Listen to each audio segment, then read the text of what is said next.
All right, tonight we're going to go through a bulletproof passage in our series of bulletproof passages that refute so simply the Unitarian doctrine of oneness Pentecostalism. It also refutes it refutes all the Unitarian groups who deny the eternality of God the Son. We're going to look at John 17:5. Which is sufficient in and of itself in any biblical translation that's recognized to positively affirm that the Son is a person and the Son is distinct from another person, the Father. He's praying to the Father. You know, it's really interesting that if you've never read the Bible and you open up the Bible, say you're a brand new Christian, and you open up the Bible and you just start reading the Gospel of John. If you don't know what oneness Pentecostalism is, or you never heard of it, or you never heard of what Unitarians believe, one person deity, you would never get the idea by just plainly reading the Bible, Old or New Testament, that God the Son, or in the Old Testament, the angel of the Lord, was the very person of the Father, or that Jesus was the Father and the Son was a mode, and Jesus in his humanity prayed to his own divinity, right? One person praying to himself. You would never get that idea by just plainly reading the Bible. You would have to be taught oneness doctrine. So without going further and further into oneness theology, who denies the doctrine of the Trinity, and I see them as Paul saw the pre-converted Ephesians, even though they had a lot of gods, Paul calls them atheoi, which is the plural of atheist. I see oneness Pentecostalism as atheists because they're without God. They're without the God of biblical revelation, because Scripture plainly teaches there's three persons who share the nature of the one God, and they're all distinct. Right here. What is the NASB? I use so many different translations. Translations are only as good as the Greek text upon which the translation is based. NASB, which reads like most recognized translations, almost all of them read the same way.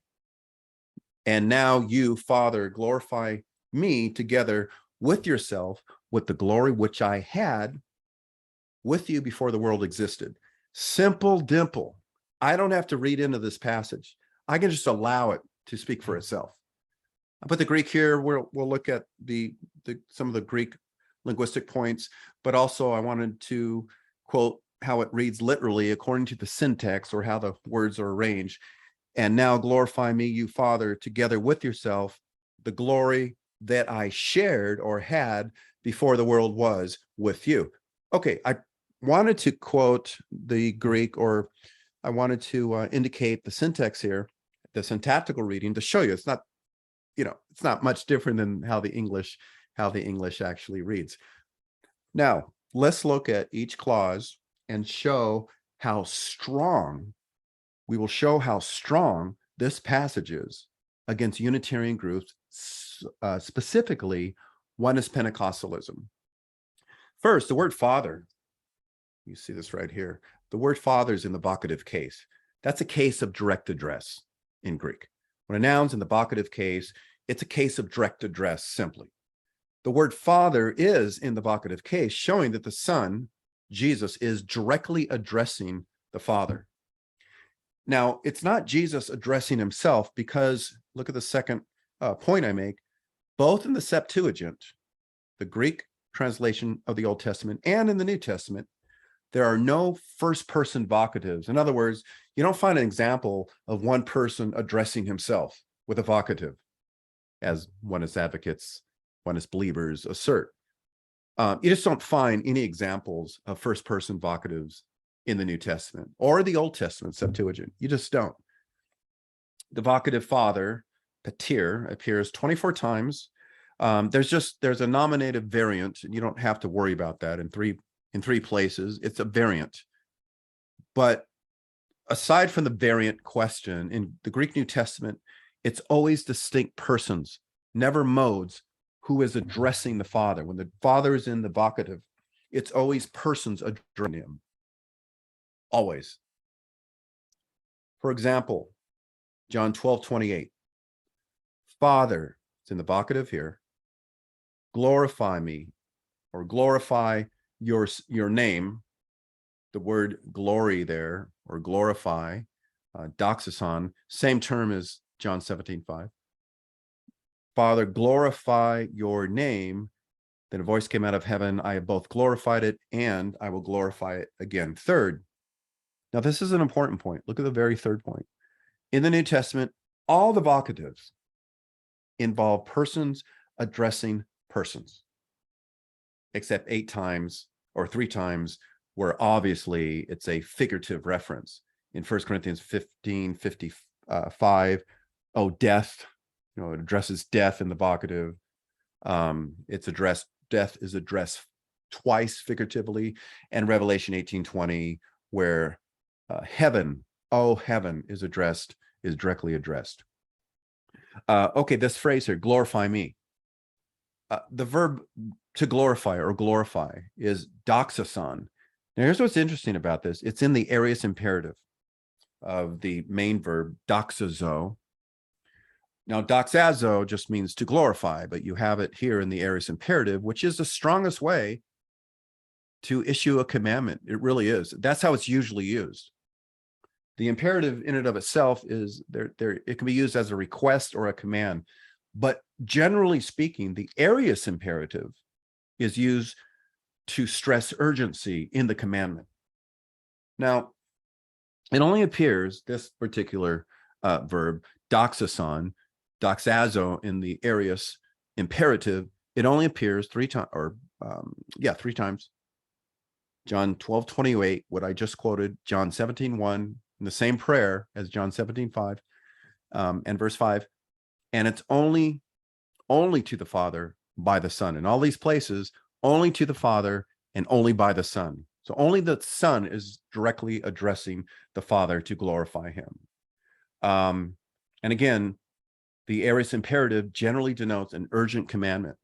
Now, I'm going to pause here because you might question or ask the question, how in the world does the Son issue a commandment, an urgent commandment? And that's generally what the aorist imperative means. How is it that the Son can issue a commandment that stresses urgency to the Father? Well, again, generally, this is what it means. It could mean a request, but the aorist imperative is generally used to issue a strong or urgent commandment. Well, I don't have any problem with that because the Son is co-equal with the Father. He's co-equal as God. He's ontologically co-equal. So if one member of the Trinity issues a commandment to another member of the Trinity, it doesn't violate the doctrine at all because they're co-equal. Only if I was Unitarian would I have a problem with that.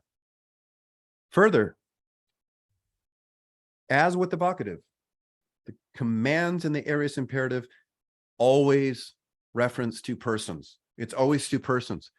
It's except Matthew 21:21, where Jesus is making an illustration. I say to this mountain, be you taken away. That's an aorist imperative. Be cast. That's an aorist imperative. But obviously, this is a figurative meaning. So it's only used with persons commanding other persons, except, of course, obviously, this is a figurative way of speaking. Okay, here's one of the main arguments of some of the oneness advocates. They will assert in desperation to somehow circumvent the plainness of the passage that the preposition translated with para, and when it's used with the dative case, and it's used twice, and now Father, glorify me, parasa auto, literally together with yourself. That's a shared glory. With the glory I had, para soi, with you before the world existed. The Son commands, if this is how the aorist imperative is normally used, if this was a commandment, the Son is commanding the Father to share divine glory together with him.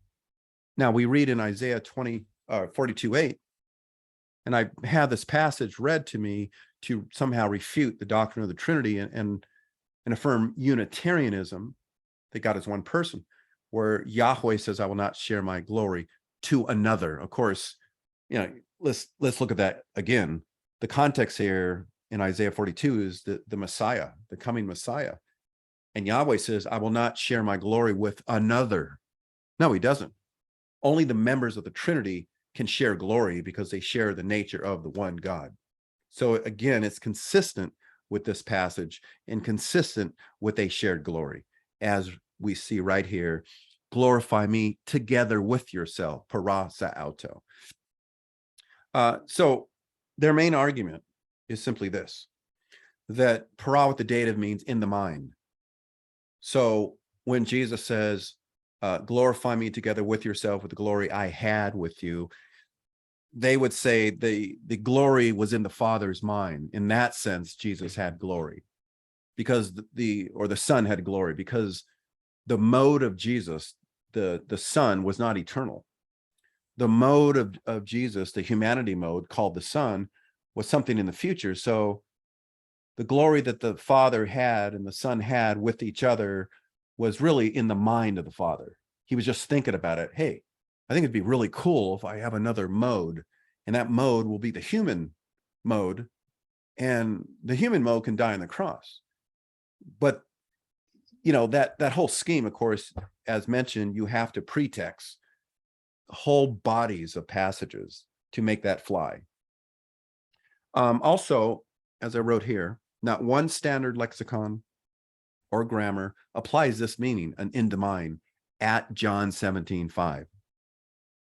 But with virtually all recognized academic sources, this prepositional phrase, para with the dative, here it denotes the preexistence of the person of the Son who was with the Father.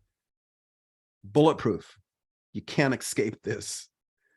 I just want to write some stats here, or indicate some stats. Para with the dative, this construction, 10 times in John's literature, and every single time it involves persons who are literally side by side or in the company with someone or something else. Never do we find para with the dative with an in the mind semantic. Not one time. It's used 10 times in John's literature, especially in verse 23 of chapter 14, where Jesus uses two future plural indicatives. Actually, I inverted that. We will make our abode, or we will come to him, we will make our abode. Two future indicatives, two plural future indicatives. We will come to him. We will make our abode with him. And we have the para with the dative. Every time in John's literature, it involves persons or person who are literally, or who is literally side by side or in the company with someone or something else. Grammatically, let's look at some grammatical sources. This is a very scholarly source, Theological Dictionary of the New Testament at John 17:5. It's always important when you read any academic source to make sure you're reading about the particular passage. Sense is found in John 8:38, where Jesus says, I speak of the things which I have seen with my Father. Para to patri, which denotes God's sphere, i.e. in heaven, where the Son was in his preexistence. So he shows the parallel with John 8:38.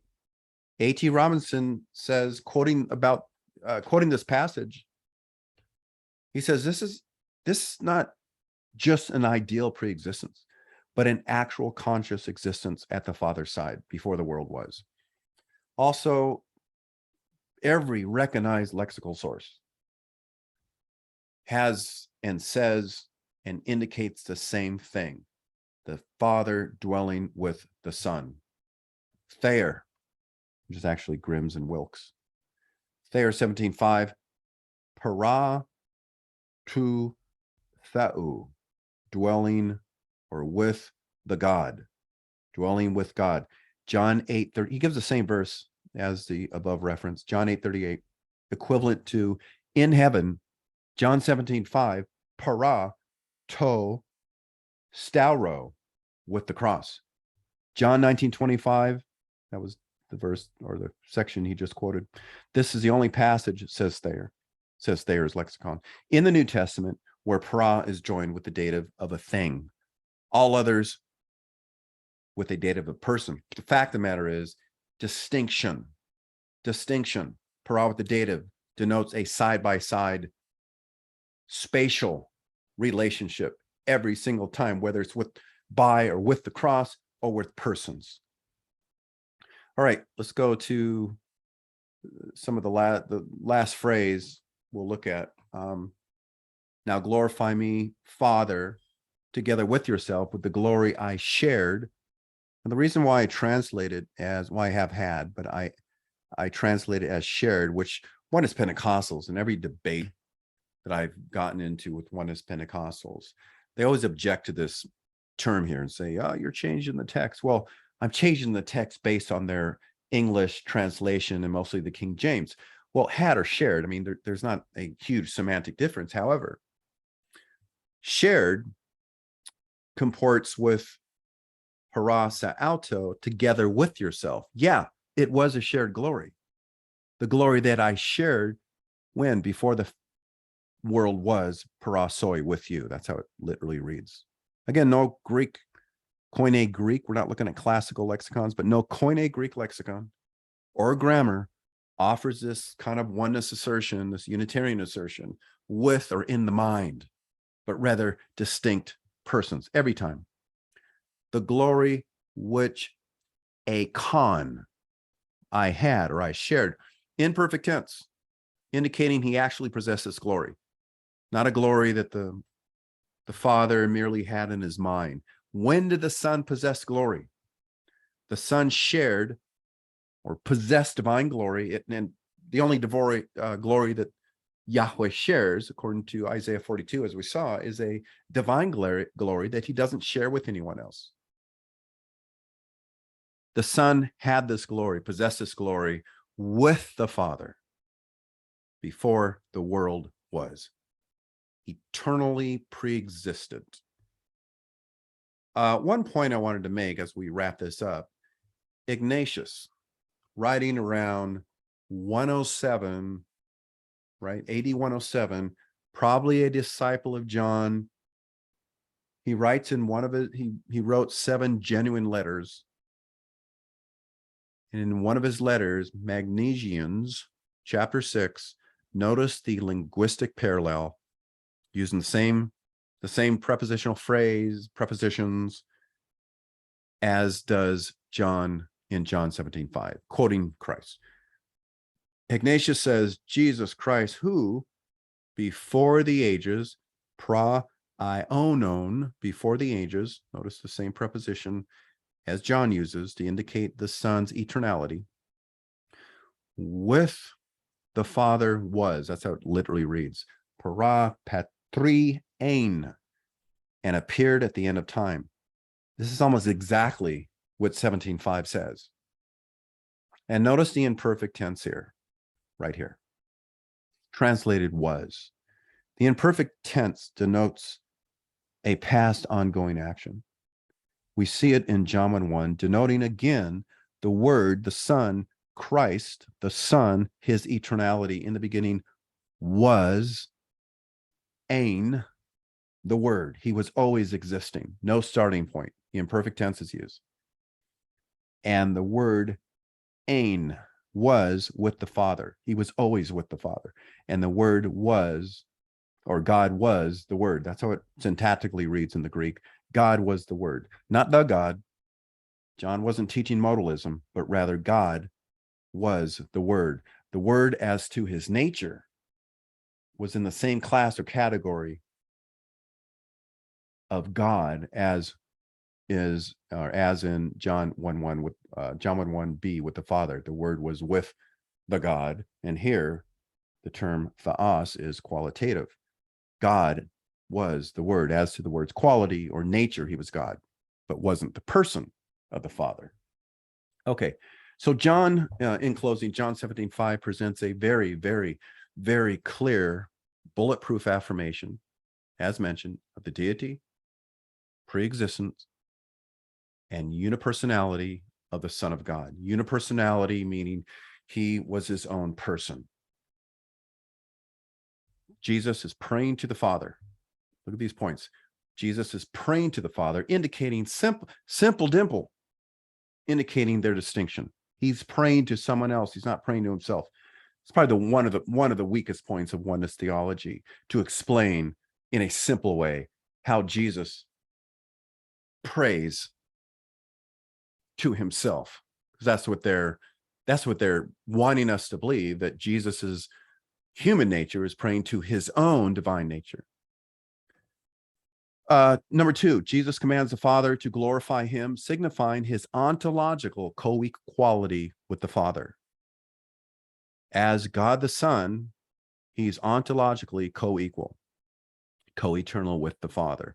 Now, again, the aorist imperative could mean a request, but generally speaking, it normally refers to a commandment, and a strong commandment, a commandment that stresses urgency. The glory that the Son had, a con, or possess, imperfect tense there, was a shared glory, a shared divine glory that he had parasa auto, parasoi, alongside of, with the Father before the world was. So in the end, as clearly shown in both testaments, Old and New, the person of the monogenes theos, the unique God, as we read in John 1:18, pre-existed, distinct from, and proston patera, with the Father, as 1 John 1:2 reads. All right, so use this passage, but John 17:5 on its own merit is beautiful, strong, clear, simple dimple, affirming our Christian faith of God the Son being distinct from God the Father. And that's it. Don't forget to subscribe to this channel, because there's more bulletproof passages coming. And like it, subscribe to it, and visit the website christiandefense.org, christiandefense.org. And with that,